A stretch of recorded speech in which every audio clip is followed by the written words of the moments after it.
Deixa eu ver aqui.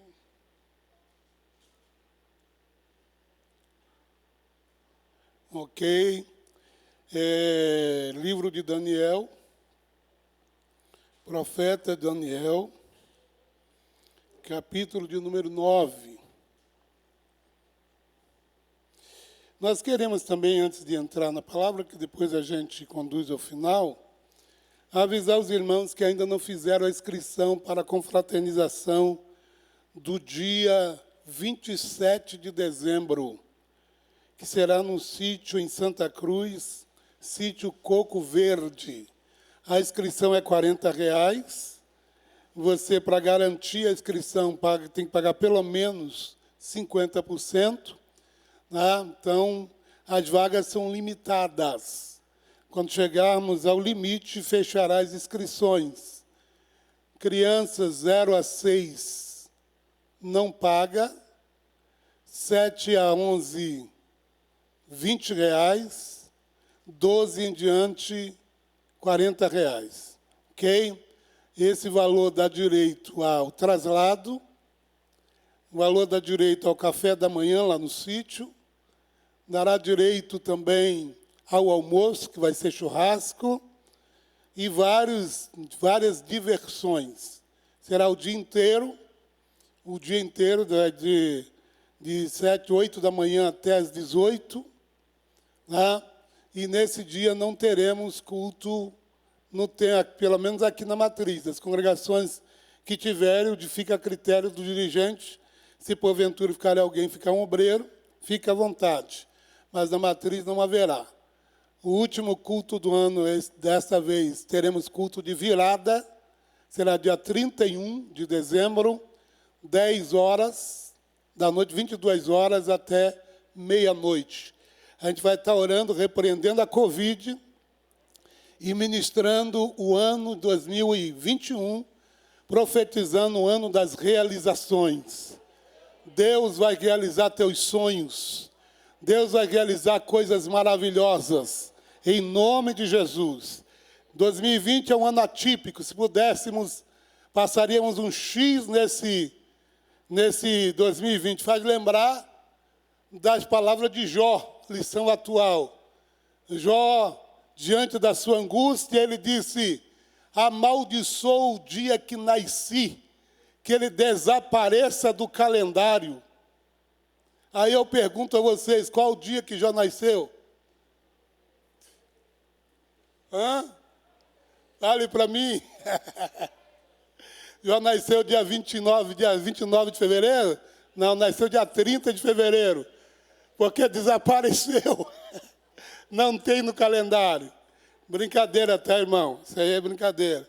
Tem nenhuma parte teológica que afirme isso. Isso é invenção minha, tá? Eu acho que foi dia 30 de fevereiro que desapareceu, Samuel. Acabou. A oração de Jó foi tão forte que dia 30 de fevereiro desapareceu do calendário, viu, Davi? Não tem mais. Tem 29, de 4 a 4 anos, mas não tem 30. Viu, Zé? Aleluia. Tá, irmão? Deus abençoe. Então, 2020 era para ser tirado do calendário. Mas Jesus é bom, porque aprendemos nas perdas e aprendemos também nas vitórias. Em tudo aprendemos para a glória do Senhor. Pois bem, Daniel capítulo 9, versículo de número 27, relendo, porque já foi feita a leitura oficial, tá? Então, mas vamos reler. Versículo de número 23 em diante.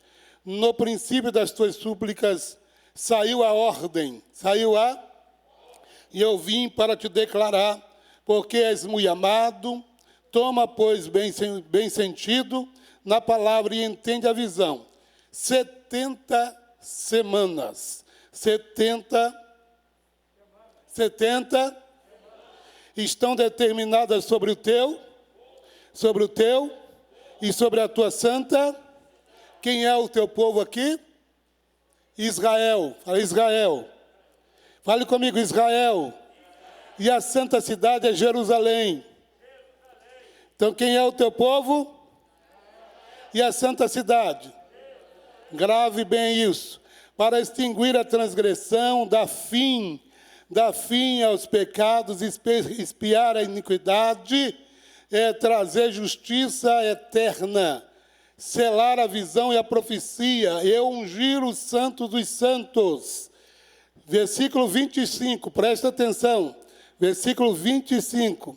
Sabe e entende, desde a saída da ordem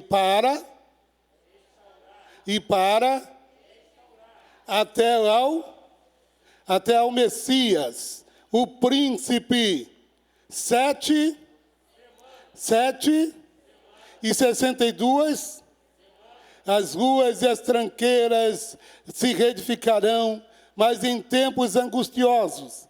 E depois das 62 semanas, será o quê? Quem? O Messias. Será tirado o Messias, e não será mais. E o povo do príncipe que há de vir destruirá a cidade, e o seu fim será como a inundação. Até o fim haverá guerra, e estão determinadas a assolação. Versículo 27. Versículo 27, está escrito assim, ó. E ele firmará uma aliança. Ele firmará o quê? Com quem? Com muitos. Com quem? Esses muitos são os judeus, os remanescentes. Por quantas semanas? Por quantas semanas? E na metade da semana fará o quê? Cessar o sacrifício e a oferta de manjares sobre a asa das abominações, virá o assolador, e isso até a consumação, e o que está determinado será derramado sobre o assolador. Pai, estamos em Tua presença, externo a minha total dependência do Teu Espírito. Fale conosco, ministra ao coração dos Teus filhos o que tens ministrado ao meu, em nome de Jesus.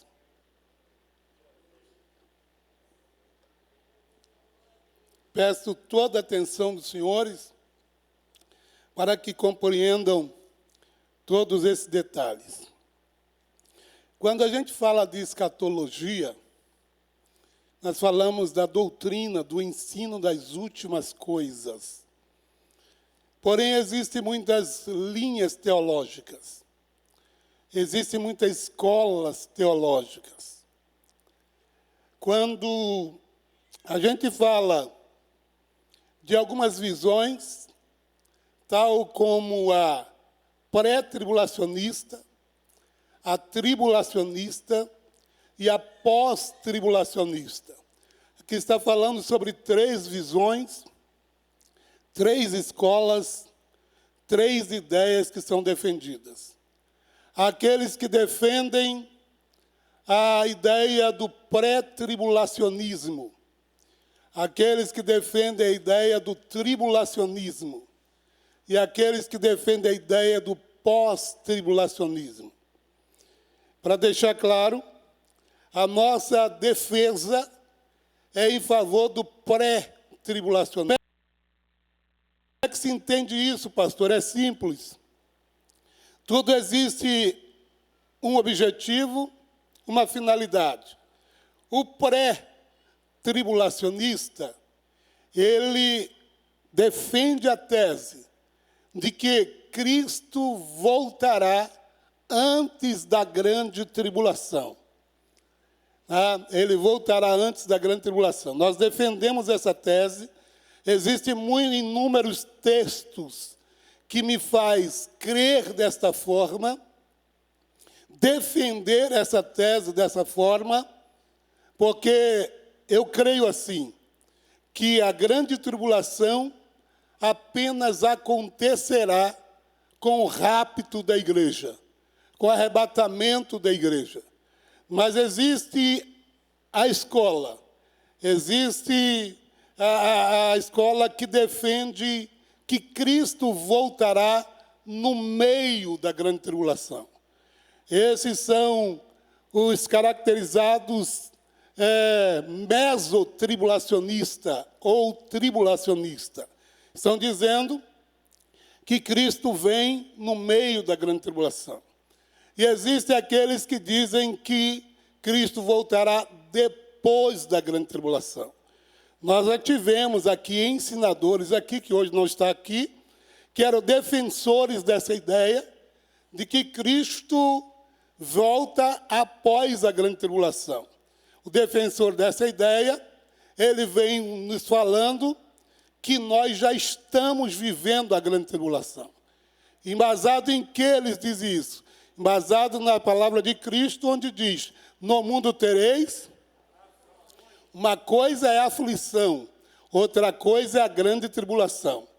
Quando a Bíblia fala sobre a grande tribulação, ela está falando exatamente de um período, de um tempo. Ela não está falando das aflições comuns que nós temos no dia a dia. Ela está falando de um período específico. Então, eles defendem uma ideia equivocada. Né? E existe também aqueles, já vi pessoas também, defendendo a ideia de que Cristo volta no meio da grande tribulação, simplesmente embasado dentro da teoria de que os 3 primeiros anos e meio não é caracterizado grande tribulação. É caracterizado um momento de falsa paz. Então, eles julgam que esse momento não é exatamente a grande tribulação. Né? Todavia, tudo isso eu vou explicar ao longo do estudo. Por isso é importante que todos que vêm não faltem às terças-feiras para que você acompanhe o pensamento. Senão você vai pegar no meio, vai ficar voando, não vai entender nada. Né? É óbvio que eu gostaria de explicar tudo.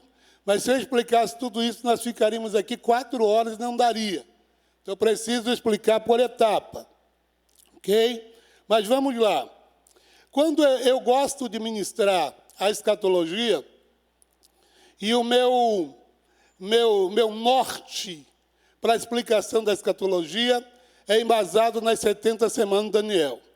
Quem entende 70 semanas de Daniel, entende com facilidade todas as outras coisas que acontecerão.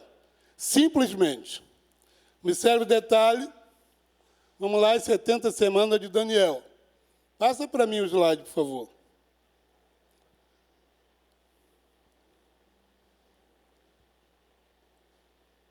Uma coisa nós queremos dizer aos irmãos, que tudo está caminhando para a volta de Jesus.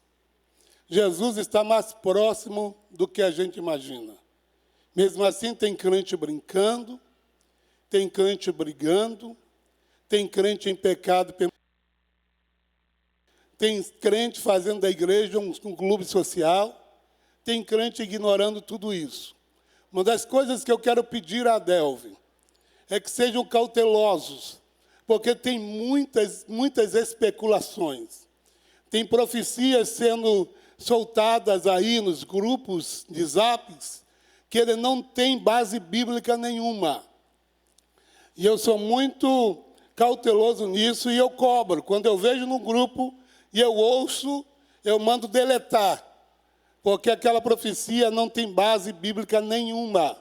Teve uma aí que rodou no início da pandemia aí, ficou rodando, muito crente com medo de tanta coisa, e nós mostramos dentro daquele áudio que muitas coisas não procediam, aquilo era fake. De fato, usava-se a palavra de um pastor, inclusive, que estava até morto já. Enfim, nós precisamos ter cautela. Tem muitas especulações. A escatologia, o livro de Apocalipse, é um livro de símbolos. É muito difícil a compreensão do livro de Apocalipse. Todavia, é necessário a gente estudar. É necessário a gente ler o livro de Apocalipse. É necessário para crescer a nossa fé. Existem pessoas especulando. Está aí a questão do Papa querendo modernizar a Bíblia, ignorar a Bíblia antiga. Quantos já ouviram isso aí? Aí a gente está ouvindo dizendo o Papa é o anticristo, é o falso profeta. Quantos já ouviram isso aí? Fique tranquilo que o falso profeta, o anticristo, não vai ser apresentado ao mundo enquanto a igreja estiver aqui. Ele não é. Um tempo atrás dizia que o Macron, presidente da França, era o anticristo. Fique tranquilo. Aí começa a fazer alguns cálculos de números, tentar encontrar na numerologia, tudo isso para explicar. Mas fique em paz. O anticristo, tá? O espírito do anticristo já está no mundo desde o Éden. Porém, ele só será apresentado ao mundo quando a igreja for arrebatada. Aleluia. Então, fique em paz, descanse a tua alma. Tudo que existe e falam, na verdade, são especulações. Né?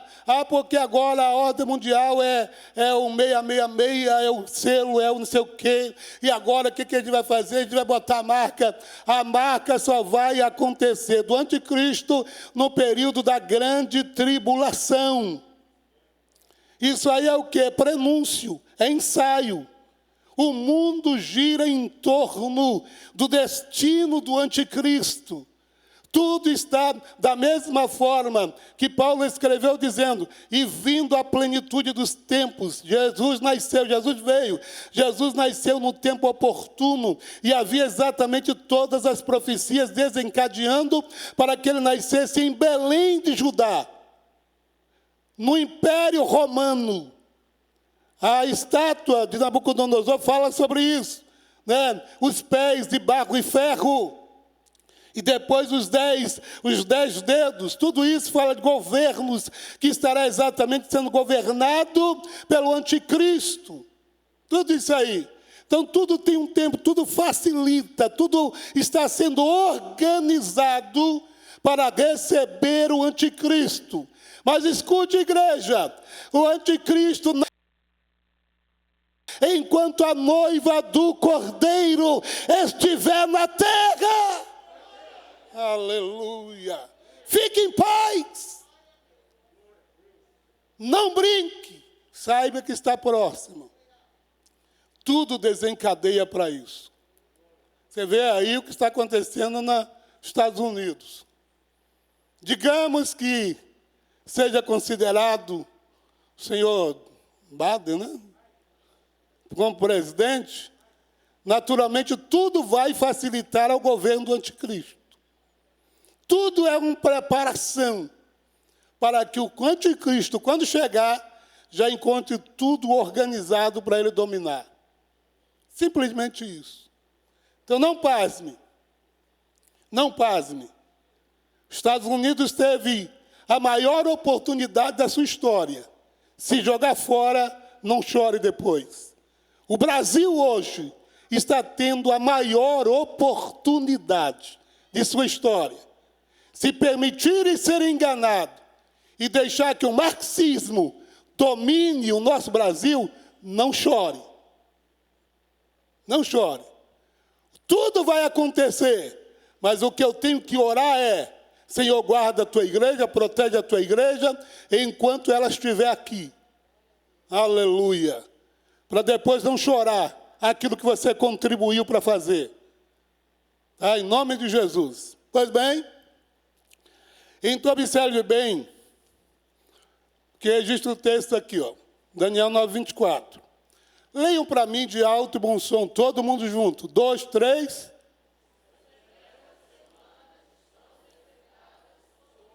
A máscara está atrapalhando um pouquinho, né? Mas dá para ser melhor, mais forte. 2, 3.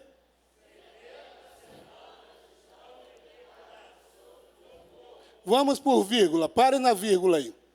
70 semanas estão determinadas sobre o teu. Este povo aqui não é a igreja. Esse povo aqui é Israel. Israel é o relógio do mundo. Tá? Israel é o relógio do mundo. Tudo que vai acontecer, o que aconteceu, gira em torno de Israel. Entenda isso, por favor. É muito importante você compreender. Não é igreja aqui. Aqui não está falando de igreja. Está falando da nação dos hebreus. Israel. 70 semanas estão determinadas sobre Israel. Sobre o teu povo. Ok? Depois da vírgula, e sobre? Santa cidade aqui é Jerusalém. A capital de Israel hoje é aonde? A capital de Israel hoje é aonde? Não. A capital de Israel hoje é Tel Aviv. Israel é a nação mais nova. 1948, né? Inclusive o secretário da ONU na época, Oswaldo Aranha, contribuiu para tal. É a nação mais nova. Tudo gira em torno de Israel. Quando Cristo voltar, na sua segunda vinda, na segunda parte, na manifestação de Cristo, ele vai implantar o seu reino na terra e Israel voltará a ter como sede Jerusalém.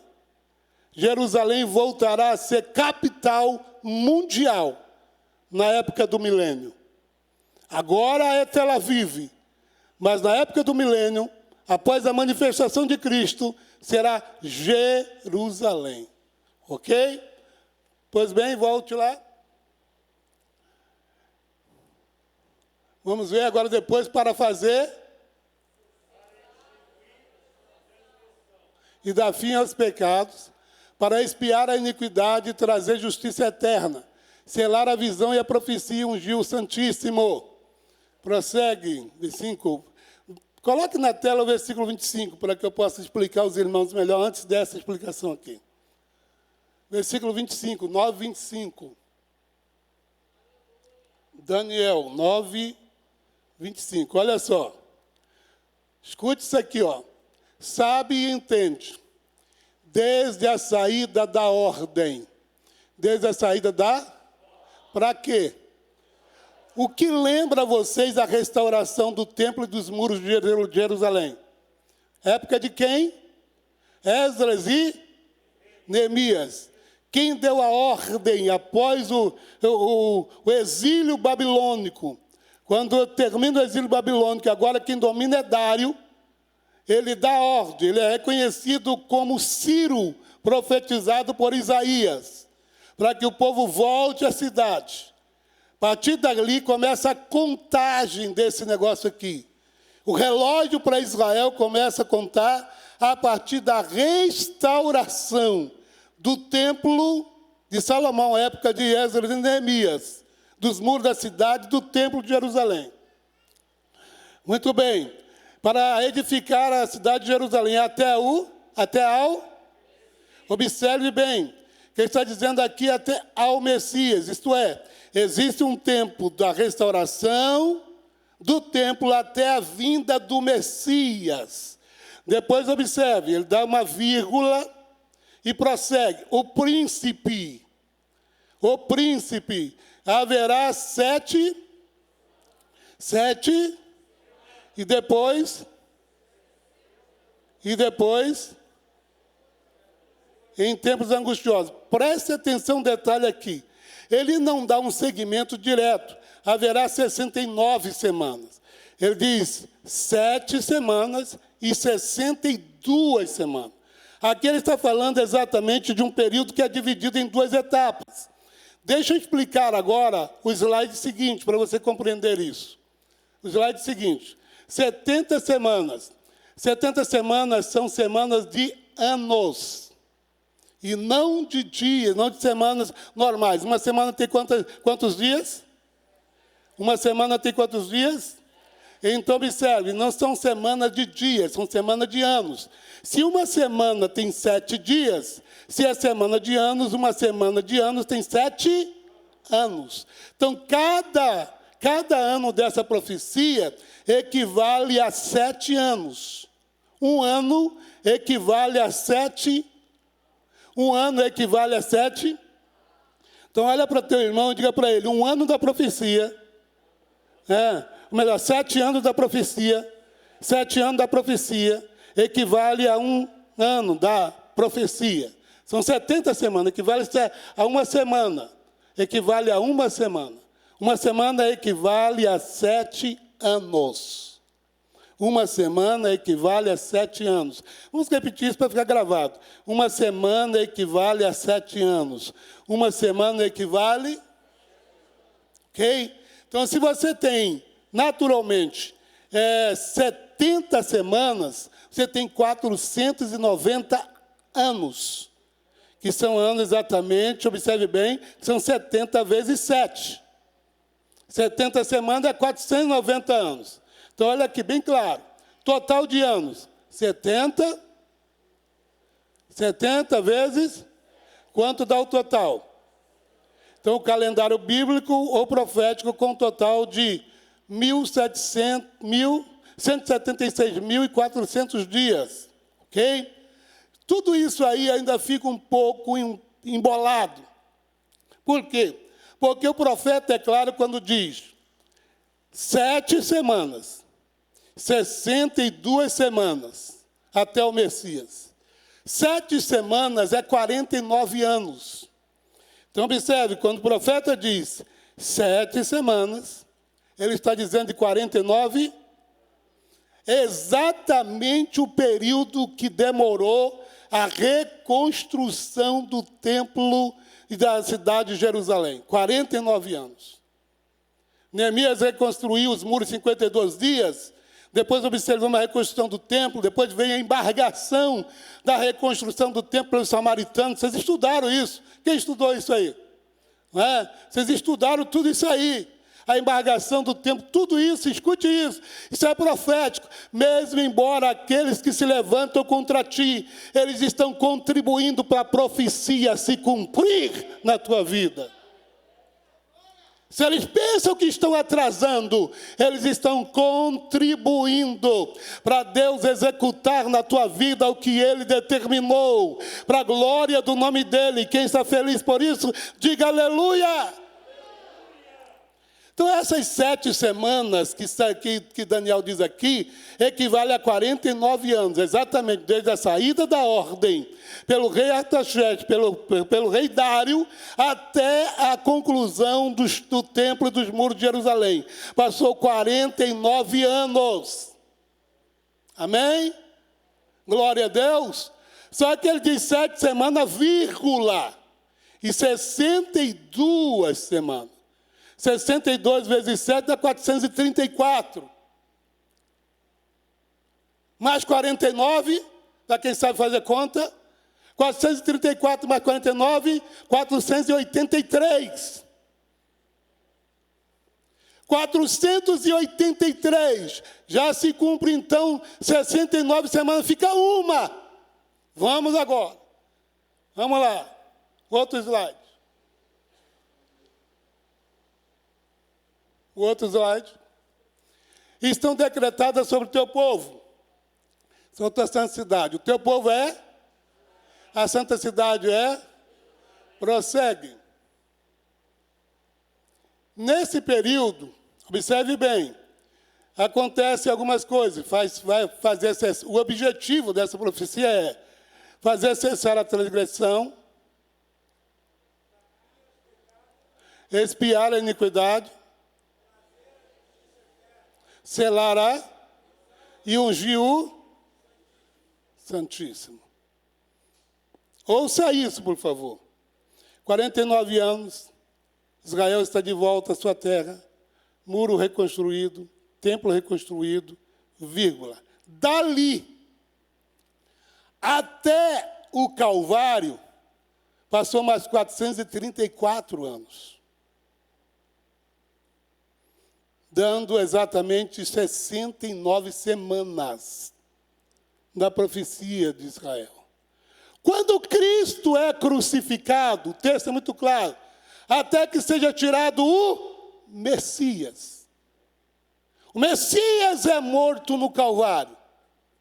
Naquele momento que ele é morto, o relógio para Israel para.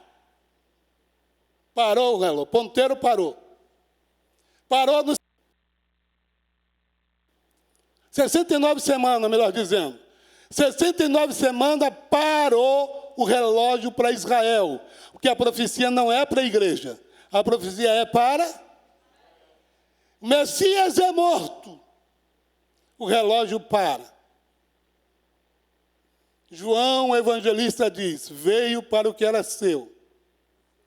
E os seus não receberam. Mas a todos quanto receberam, deu-lhes o poder de serem feitos filhos. Exatamente quando Cristo morre, Ponteiro do relógio da semana de Daniel, para o povo de Israel, para. E inicia ali o período da graça, o tempo da igreja. Aleluia. A igreja foi gerada no Calvário, inaugurou no Pentecoste, mas foi gerada no sangue do Cordeiro. Quando furaram-lhe o lado, saiu sangue e água. Nós somos comprados pelo sangue e lavados pela palavra. Aleluia. Quando saiu sangue e água, a gente estava sendo gerado. Ponteiro para Israel para. E começa então a igreja. Já estamos 2.000 anos o relógio parado. 2020, o relógio parado. Ei, Jesus. É óbvio que Jesus morreu ano 30 e pouco. Então, quase 2.000 anos, o relógio parado. Estamos no tempo da igreja. É a porta da graça. É a oportunidade da igreja. É a oportunidade da igreja. Só que a igreja não tem feito o que Jesus quer. A igreja tem mudado o foco do céu. E tudo isso está acontecendo dizendo: a porta vai fechar. A porta vai fechar. A porta vai fechar. Agora escute bem. Quando o ponteiro volta a girar, pastor? Quando a igreja for tirada. Versículo 25, Daniel 9, 25. Versículo 26, Daniel 9, 26. Depois das 62 semanas, será cortado o Messias. Isso aqui é Calvário. Isso aqui é a cruz. Isso aqui é onde a igreja estava sendo gerada. Israel repudia. Israel ignora. Israel não aceita Cristo.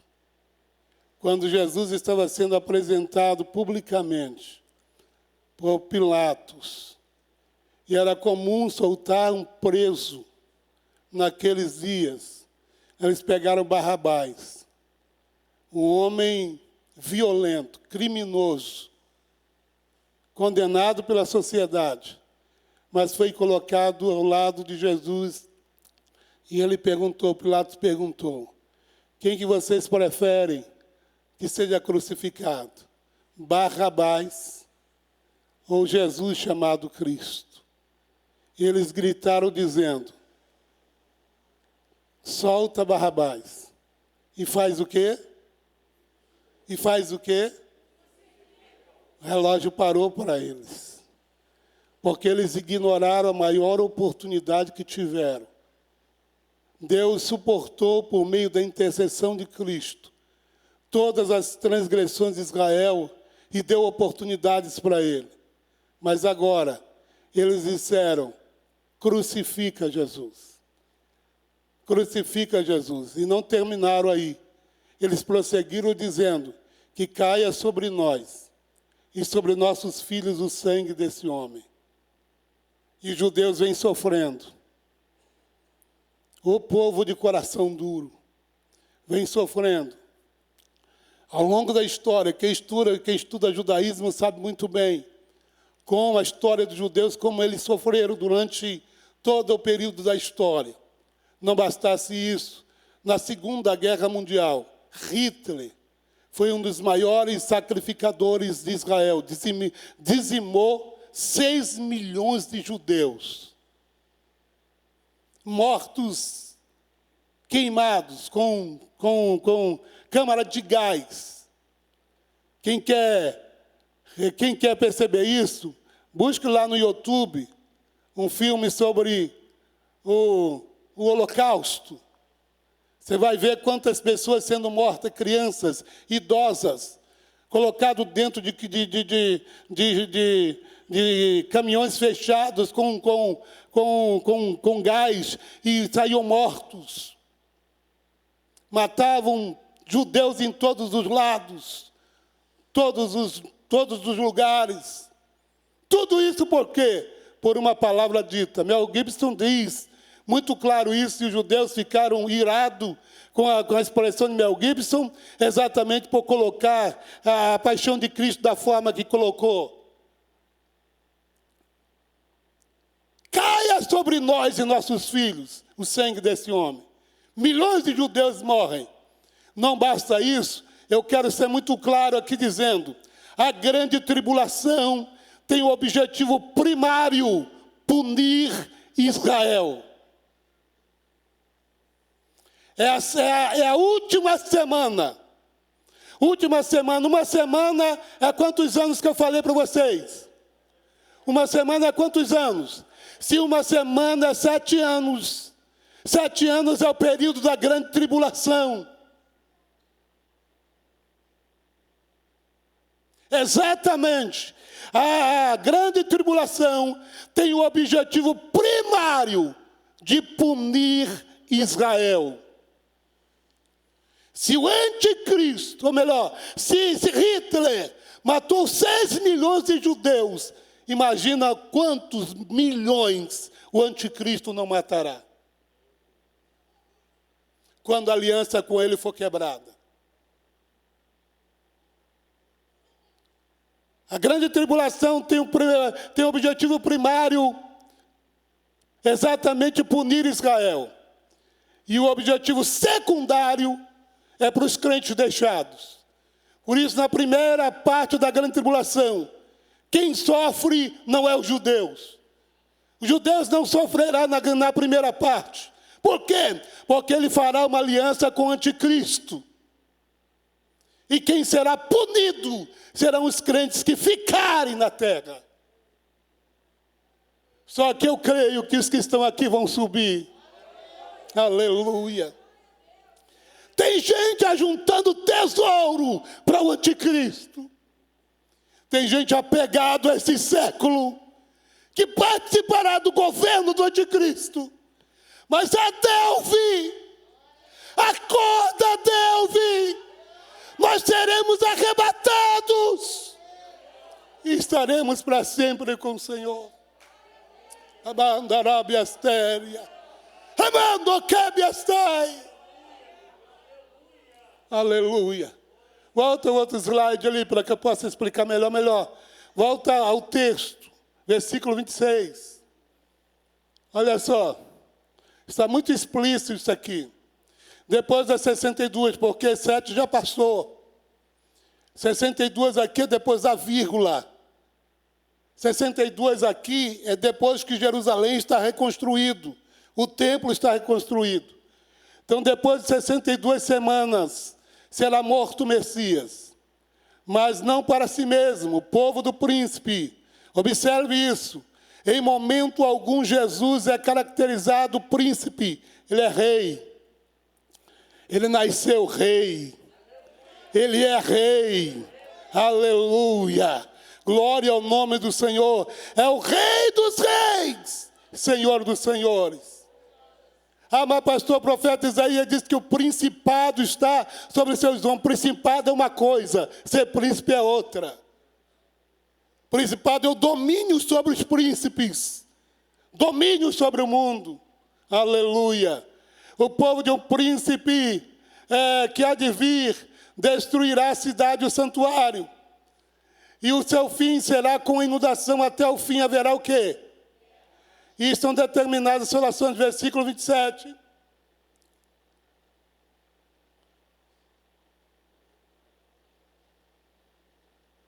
Foi? E ele firmará, olha aqui. E ele firmará, ele quem? O anticristo. Quem? Quem? Fale mais alto.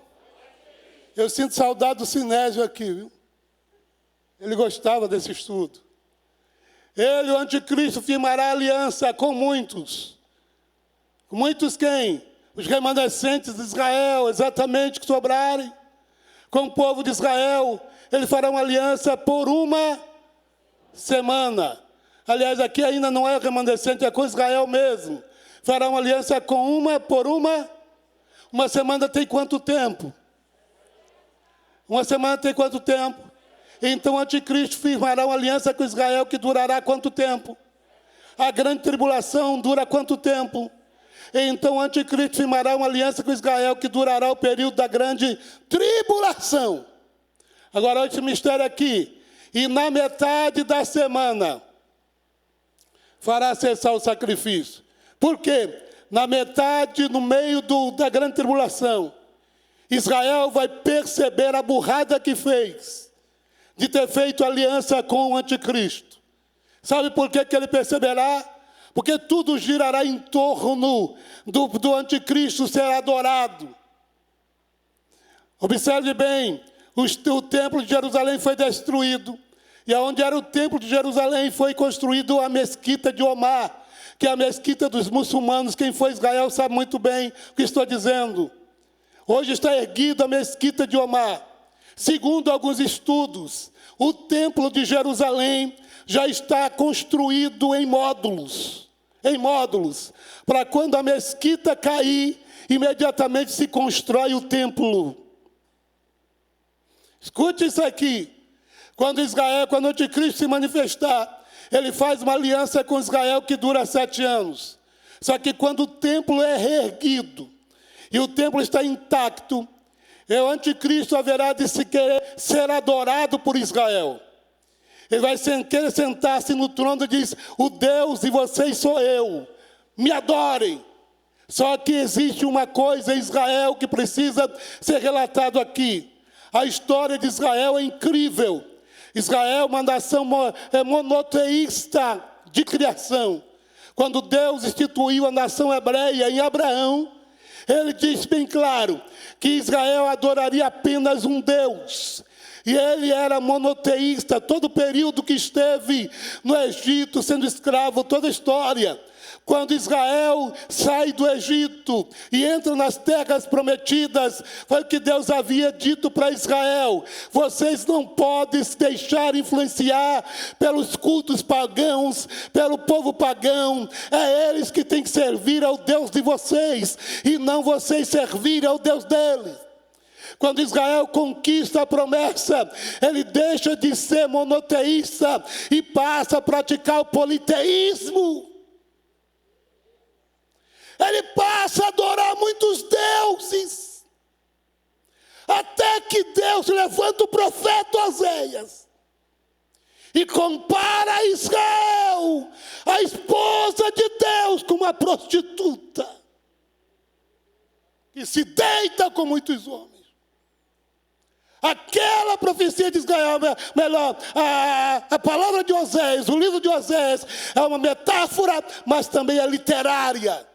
Deus ordenou a Oséias: vai lá em casa.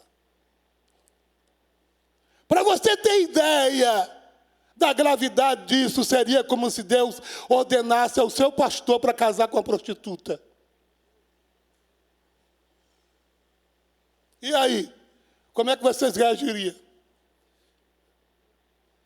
Como é que vocês reagiriam? Não. Deus mandou. Deus não manda isso. Deus estava mandando, dizendo: Israel, uma prostituta, porque me traiu com muitos deuses. O cativeiro babilônico foi o ápice do juízo de Deus contra Israel. E quando eles voltam do cativeiro, eles voltam a ser monoteístas. Aleluia. E passam a adorar apenas a Jeová. Só que agora de uma forma extrema. Porque quando Cristo aparece no cenário, dizendo: eu e o Pai somos um. Aí ele está dizendo blasfema. Não, ele não é Deus. Nós só temos um Jeová. O que fizeram? Mataram. Quando o anticristo aparece no cenário, ele diz: é o nosso Messias. Mas quando ele se coloca dizendo: me adore, ele diz: não podemos adorá-lo só a Jeová. O que faz com a aliança? Quebra. Quebrou a aliança, acabou o sacrifício. Agora começa a luta de Israel. 3 anos e meio para lá. E disso a gente vai falar depois. Para você ter uma ideia, eu quero fechar com vocês com um pensamento claro. Mateus 24. Fechar hoje com esse pensamento aqui. Mateus 24. Coloca no painel para mim. Mateus capítulo 24. Aqui a gente fecha, abrindo a mente de vocês no tocante ao que vai acontecer. Semana que vem a gente prossegue falando exatamente sobre a grande tribulação, sobre o arrebatamento, manifestação de Cristo. Tudo isso a gente vai falar. Mas presta atenção. A Bíblia, ela tem seus detalhes. E ela é rica nos detalhes. Uma vírgula pode separar um hiato de tempo de uma frase para outra. Observe bem.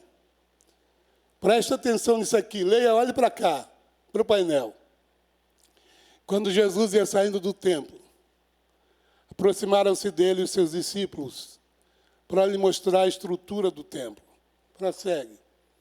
Jesus, porém, lhe disse: não vede tudo isso, toda aquela maravilha, todo o templo, toda Jerusalém, tudo isso. Em verdade vos digo que não ficará aqui pedra sobre pedra que não seja derrubada. Lembra da profecia de Daniel? O príncipe, depois do Messias, que dominará. Aqui está. Aqui tem uma parte da profecia. Uma parte da profecia se cumpriria exatamente no ano em que Jerusalém foi invadida por general Tito, que invade a cidade, destrói o templo, mata, pendura crentes nos postes e queima vivo. Uma parte, escute isso, uma parte da profecia, onde diz: ai das grávidas e que amamentarem daqueles dias, se cumpriu exatamente na invasão de Jerusalém, quando o general Tito, pelo Domiciano, invade a cidade, mata pessoas de todas as classes, pegam as grávidas, abre o ventre de grávidas e mata as crianças. E as mães gritam de pavor. Uma parte se cumpre ali. Outra parte vai se cumprir na grande tribulação. Preste atenção nisso. Então Jesus estava falando que seria destruído, nada ali ficaria de pé. Ele estava falando exatamente sobre a invasão de Jerusalém por Domiciano, através do general Tito, que invade a cidade. Prossegue o versículo de número 3. E estando assentado no Monte das Oliveiras, chegaram-se a ele seus discípulos em particular, dizendo, preste atenção nesse detalhe, dizendo, dize-nos quando serão essas coisas. Aqui tem uma pergunta. Repita essa frase comigo. Aqui tem uma pergunta. Só que aqui não é apenas uma pergunta, são 3 perguntas. Dize-nos quando sucederão essas coisas. Outra pergunta, que sinal haverá? São a segunda pergunta. A primeira pergunta qual é? A segunda pergunta. E a terceira pergunta é essa: quando será o fim do mundo? São 3 perguntas efetuadas em uma só. 3 perguntas. Deixa eu falar bem claro para vocês, para a gente finalizar. O arrebatamento ainda não é o fim. Eu ministrei para o curso de missões e fui muito claro. Tem muita gente equivocado, achando que Jesus vai voltar somente quando o último pecador da terra ouvir falar de Jesus. Equivocado você está. Mas está escrito, e quando esse evangelho do reino será pregado em todas, a gente então virá o fim. Preste atenção. O texto diz evangelho do reino e não evangelho da graça. Se está falando do evangelho do reino, não se refere ao evangelho da graça de hoje. Que evangelho do reino é esse? Evangelho do milênio. E não da graça. Quando esse evangelho do reino for pregado a toda a gente, então virá o fim. Então o fim vem depois do milênio. e não vem agora?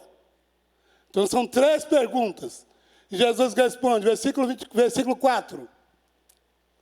Jesus respondendo disse, acautelai-vos que ninguém vos engane. 5. Porque muitos virão em meu nome dizendo, eu sou o Cristo, enganarão a muitos. 6. E ouvireis de quê? E rumores de guerra, olhai e não, porque é mistério que tudo isso, mas ainda, então não estamos no fim. Nós estamos em direção ao fim. O fim ainda acontecerá depois do milênio. Tem muita água para rolar até o fim chegar. Deus em Cristo vos abençoe, em nome de Jesus.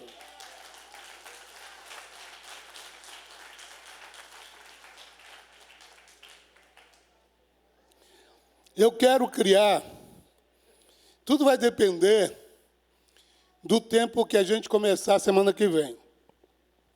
Você viu que eu comecei hoje 8h30. 8h30 é tarde para a gente começar um estudo como esse.